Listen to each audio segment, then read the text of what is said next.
Halo, selamat pagi teman-teman. Berita klaim pengangguran Amerika Serikat yang turun membuat dolar bisa menguat. Jadi gini logikanya ya, biar clear. Klaim pengangguran makin kecil sama dengan pasar tenaga kerja ini masih kuat. Jadi kalau pasar tenaga kerja kuat, masih kuat, diharapkan konsumsi stabil ya. Dan ekonomi Amerika Serikat ini masih panas dan ngegas. Jadi kalau ekonomi masih panas, the Fed barangkali nggak akan buru-buru nurunin suku bunga, barangkali ya. Jadi sehingga suku bunga bertahan tinggi akan membuat yield USD tetap menarik untuk investor global masuk di USD. Kesimpulan untuk berita ini di mana dolar itu bisa saja menguat bukan karena gagah, tapi karena Amerika Serikat masih kelihatan sanggup bayar bunga tinggi.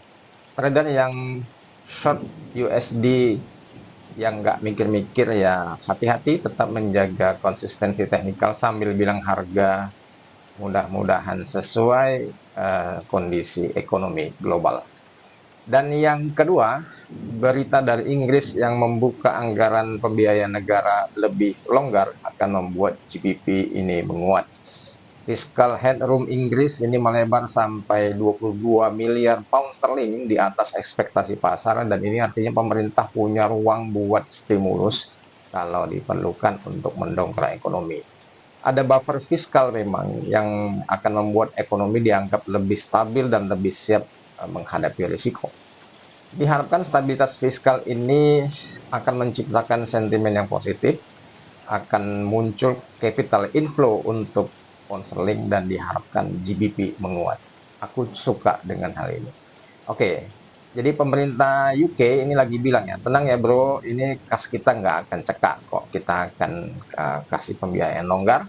Dan trader pound sterling yang kemarin sok-sokan nge-sell karena katanya Inggris mau resesi ya, sekarang ini mungkin akan mingkem dulu ya. Jadi kesimpulan untuk berita kali ini dua, dan kita tutup yang ketiga ini.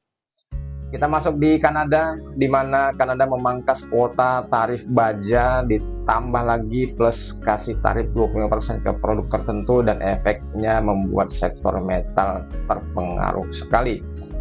Ini ada dua sisi proteksi dan peluang dari versinya Kanada.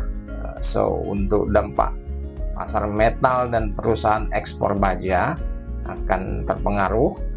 Kemudian tarif 25% untuk produk turunan baja tertentu akan melindungi industri dalam negeri.